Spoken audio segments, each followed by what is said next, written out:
Dois fatores podem colocar tudo a perder para o São Paulo nessa Libertadores. E um tem tudo a ver com o outro. Fique aqui pra gente debater isso junto.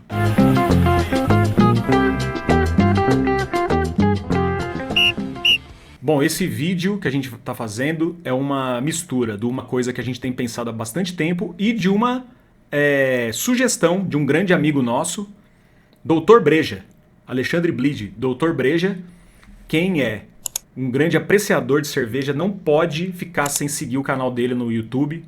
A gente vai colocar aqui na descrição, né? Isso. Dr. Breja sabe tudo de cerveja, dá dica, fala de tendência, né? Exatamente, é maravilhoso o canal dele, então você, quem gosta de cerveja, já siga lá, pra não perder nada. E qual que foi a sugestão dele? Ele estava preocupado, porque as pessoas deveriam falar mais, o São Paulo, a comunidade são paulina deveria falar mais de uma coisa, que é o fator psicológico do time na Libertadores, né? Por que a gente está falando isso? Falar do Zubeldia chovendo molhado, né? Mas o time, nos jogos no Morumbi, principalmente, tem entrado muito pilhado. Alisson expulso contra o Libertad, foi aquele sufoco no Morumbi.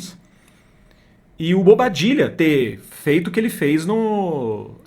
Contra o Navarro. Contra o Navarro. Ele disse que recebeu uma provocação e simplesmente partiu pra xenofobia e tal, agora pediu desculpa. Mas isso pode prejudicar muito São Paulo na Libertadores. E aí, daqui a pouco, a gente vai falar por que isso tem a ver com uma coisa muito importante, que a gente acha que o São Paulo deveria treinar muito nesse período de Super Mundial. É algo crucial. Algo crucial, né? Antes disso, vamos falar então, o que você acha? Você acha que o Zubeldia, como ele acredita muito na Libertadores, o São Paulo claramente é um time diferente para jogar Libertadores, é um time mais vibrante, consequentemente mais pilhado. Como é que o São Paulo pode se proteger disso para encarar essa competição tão importante para ele? Olha, é complicado falar isso porque o Zubeldia é o comandante dos jogadores e ele mesmo não dá o exemplo, né, de um controle emocional maior. Eu acho que é uma linha muito tênue, porque ao mesmo tempo eu, pessoalmente, eu não gosto de pessoas no geral, nem na vida real e nem no futebol, pessoas blasé, pessoas, parece que nunca tá com cara de nada. Não, eu gosto de sangue, vibração, adoro isso. Só que tem um limite. Você tem que ter a inteligência de perceber que se você não está, o Beldia, né, se ele não está, isso prejudica muito o São Paulo. Exato. Que é o que vai acontecer agora no primeiro jogo das oitavas de final contra o Atlético Nacional. Então, ele ultrapassa esse limite, e aí que moral que ele vai ter pra cobrar essa inteligência do jogador na Libertadores, que também tem que jogar duro, que também tem que ser, tem que mesclar ali, né, uma malandragem, mas também uma intensidade física muito grande. E você vê isso até com outros jogadores, não necessariamente na Libertadores, mas na Copa do Brasil, o Ferrarese, que fez aquela bobagem lá e foi expulso, que é um jogador que eu também gosto muito, mas ele não poderia ter feito aquilo, porque acabou colocando o time muito além do limite físico do que precisaria.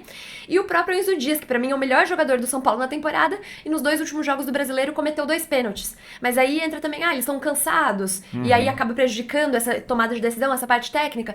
Mas enfim, o fato é que precisa ajustar isso. O Zubeldia, pra ele cobrar isso, ele precisa, pra mim, primeiro dar o exemplo.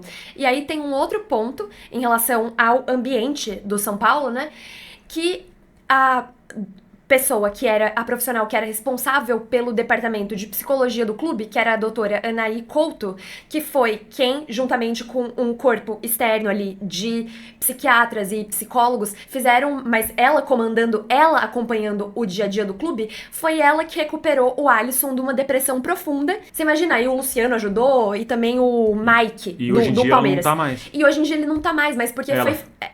Aí o Alisson foi tirado desse fundo do poço aí, todo mundo sabe, foi uma ascensão muito boa, ele se reencontrou na posição e tudo isso.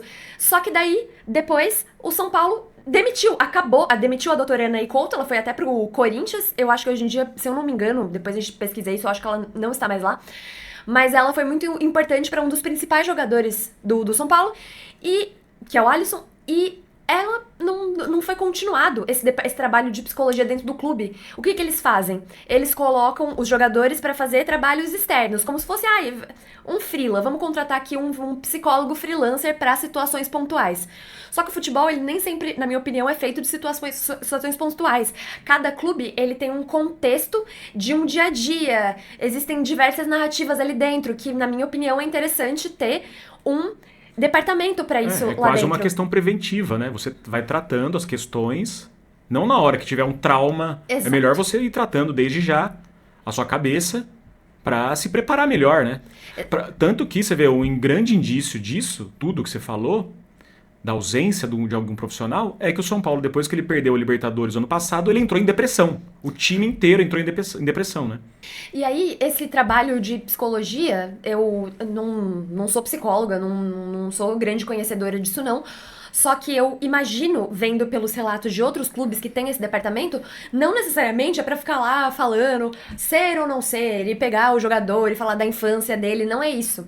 É pra ter um trabalho psicológico para que ele tome no campo as melhores decisões e traga os melhores ganhos esportivos para o clube que paga o salário dele. Entendeu? É uma situação de ganha-ganha. Por exemplo, o Palmeiras tem esse núcleo e tem também um departamento ali de neuroanálise, uma coisa mais avançada para medir exatamente essas situações de estresse ali do jogador durante o jogo, para que, enfim, ele possa ser mapeado e ser ensinado ali a tomar essas melhores decisões dentro do campo. Então é um trabalho conjunto, mas o São Paulo parece que vai ali na aleatoriedade, e já que a gente tá falando de Libertadores, é claro que a Libertadores, ela é uma das competições mais aleatórias que tem, né? Pra ela parece que é bem-vindo esse componente da aleatoriedade. Mas, enfim, eu acho que é uma coisa que o São Paulo tem que ter muita atenção, porque pode colocar tudo a perder. Uma expulsão em casa, um momento de descontrole, o Zubeldia fora, é algo que precisa ter atenção. Exato. E aleatoriedade, então vamos chegar no nosso tema principal aqui, que é a disputa de pênaltis. Que o São Paulo já tem bastante dificuldade esse ano. Se tivesse convertido os pênaltis que perdeu, estaria numa situação melhor. E ano passado foi eliminado numa disputa de pênaltis, né? Então, uma coisa tem a ver com a outra. Tem muito a ver com a outra. Equilíbrio. E aproveitar, e físico agora também. Por quê? Aproveitar esse período sem jogos, porque eles não falam que eles não batem. Hoje em dia não bate muita falta, porque os preparadores físicos, os médicos, não deixam bater falta depois do treino, porque força muito a perna do jogador. Bom, vai ter um mês aí que não vai ter jogo, né? Então esse é o momento de você aprimorar esse fundamento esse fundamento em todos os jogadores. Todos os jogadores, os da base, os mais velhos, o goleiro, todo mundo ali tem que treinar pênalti essa intertemporada. Porque a probabilidade de ir pros pênaltis esses jogos da Libertadores é enorme. Lembrando que ano passado, além do São Paulo ter perdido as cobranças, ele só chegou nessa situação de cobranças porque o Lucas perdeu no tempo normal um pênalti. Sendo que, assim, o John... não sei, não é, caramba, é um grande goleiro. Como é que pode isso? Jogando em casa com a sua própria torcida, onde você é ídolo. Ou seja, o torcedor, eu, no caso, fico aí meio sem esperanças. Porque se o nosso melhor jogador perde... o mais ou menos também perde. Não dá, né? Então é essencial que o São Paulo treine isso, aproveite esse período aí pra treinar. Não sei, pega lá os goleiros que tem, Rafael, Yang, Jandrei, Leandro, já que tá todo mundo lá, põe várias situações ali pros batedores, identifica qual que é o melhor. O Zubeldia já falou, né? Eu gosto que bata o centroavante, ou eu gosto que bata o meia atacante que faz muito gol. Então seria o Luciano, que acertou, né? O pênalti recente que ele cobrou lá contra o Bahia, ele fez. Seria o André Silva como centroavante cobrando, ou o próprio Oscar, que não é de fazer muito gol, mas é ali o jogador mais talentoso do time.